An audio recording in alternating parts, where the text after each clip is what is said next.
Thank you. I want to follow up now to Governor Huntsman. From the Erie Canal to the internet, innovation is what's always fueled economic recovery. So shouldn't the focus now be on trying to create the innovative jobs of tomorrow? And what do you think those are? We need to regain our industrial base. I would first and foremost disagree with Rick on one measure. That is, Pennsylvania is not the gas capital of the country. Washington, D.C. is a gas capital of the country.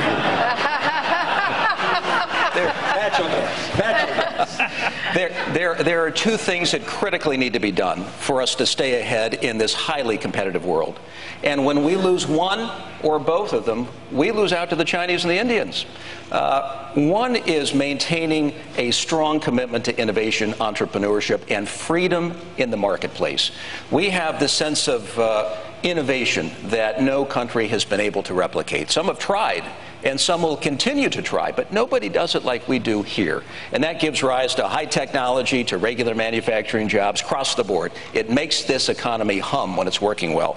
The second part of it is you need a marketplace, like Rick described a moment ago, in which you can translate those innovations into products.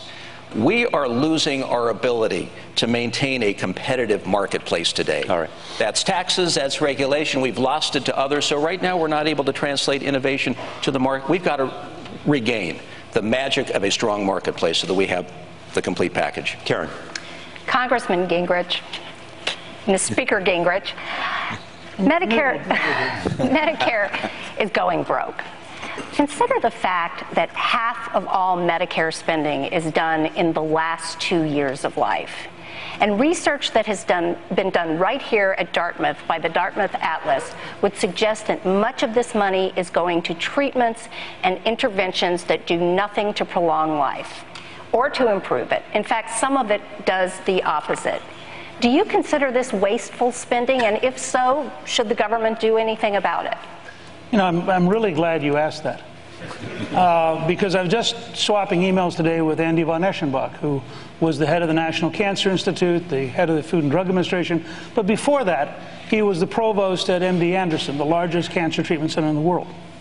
And he wrote me to point out that the most recent U.S. government intervention on whether or not to have prostate testing is basically going to kill people.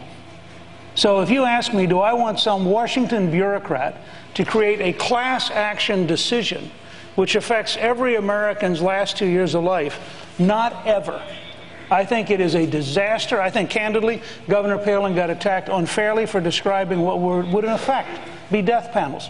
And what von Eschenbach will tell you if you call him is the decision to suggest that we not test men with PSA will mean that a number of people who do not have who are susceptible to a very rapid prostate cancer will die unnecessarily, and there was not a single urologist, not a single specialist on the board that looked at it. So I'm opposed to class intervention for these things. Well, Congresswoman Bachmann, of course no one wants the government to come between a doctor and a patient.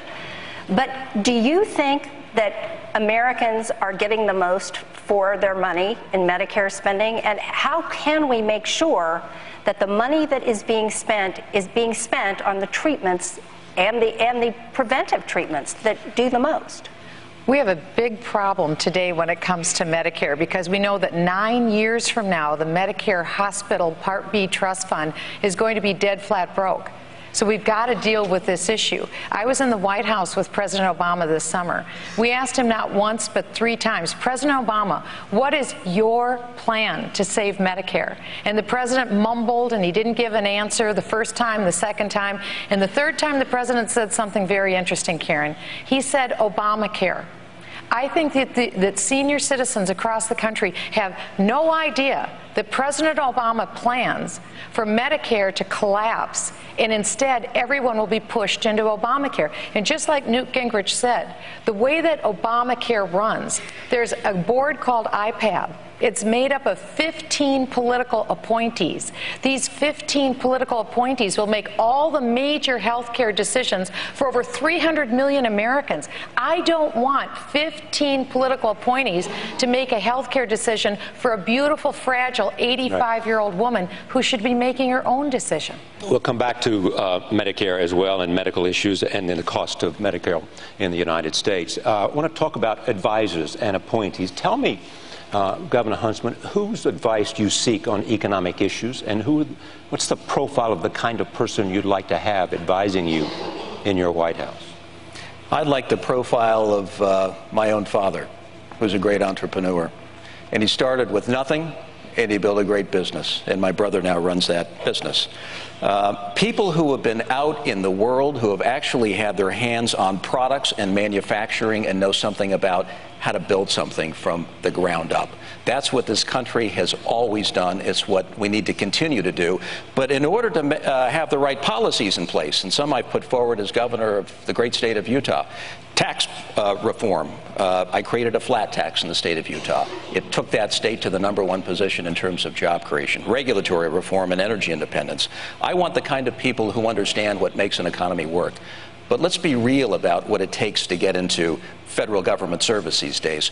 Who on earth from the private sector is ever going to want to give up their privacy and enter government service with the background checks, the financial disclosures, and everything else that serve as tremendous disincentives for good people to get into government?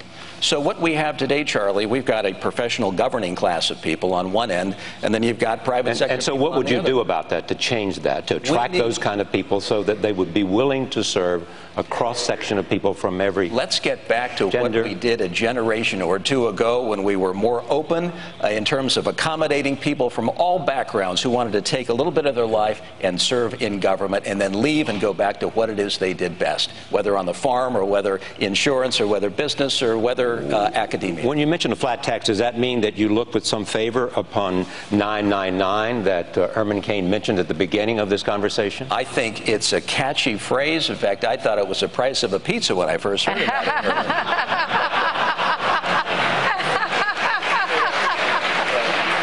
Price of a pizza. But here's what we need. We need something that's doable, doable, doable. And what I have put forward is a tax program that is doable. It actually wipes clean all of the loopholes and the deductions. This is right out of what the Simpson-Bowles Commission recommended, a bipartisan group of people that took a thoughtful approach to tax reform. Corporate and individual. Individual, and on the corporate side, phase out all of the corporate welfare, all of the subsidies, because we can't afford it any longer, in a revenue-neutral fashion, buy down the rate from 35% to 25%. Leveling the playing field for businesses big and small, allowing us to be a whole lot more competitive in the second decade of the 21st century. Juliana. Thank you. We will be coming back to 999, but first... Now, wait. Well, he mentioned me. Give him 30 seconds. He mentioned me, and you didn't give me an opportunity to respond. You have that opportunity now. Thank you very much.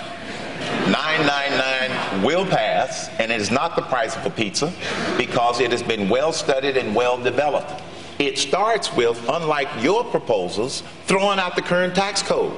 Continuing to pivot off the current tax code is not going to boost this economy. This is why we developed 999. 9% corporate business flat tax, 9% personal income flat tax, and a 9% national sales tax. And it will pass, Senator, because the American people want it to pass. This is beginning to sound more like my table, Juliana. I mean, Karen. So, Mr. Cain, who do you turn to for political advice and for economic advice? My advisors come from the American people. Now, I will have some experts. One of my experts that helped me to develop this is a gentleman by the name of Rich Lowry out of Cleveland, Ohio. He is an economist, and he has worked in the business of wealth creation most of his career. I also have a number of other well-recognized economists that helped me to develop this 999 plan. It didn't come off a pizza box. No, it was well-studied and well-developed because it will replace the corporate income tax, the personal income tax, the capital gains tax, the death tax, and most importantly, the payroll tax. So who are some of these economists? Rich Lowry out of Cleveland, Texas, is one of the economists that I have used. He's been my lead economist on helping to develop this. Juliana. Thank you. Governor Romney, it's 2013, and the European debt crisis has worsened. Countries are defaulting. Europe's largest banks are on the verge of bankruptcy. contagion has spread to the U.S., and the global financial system is on the brink. What would you do differently than what President Bush, Henry Paulson, and Ben Bernanke did in 2008?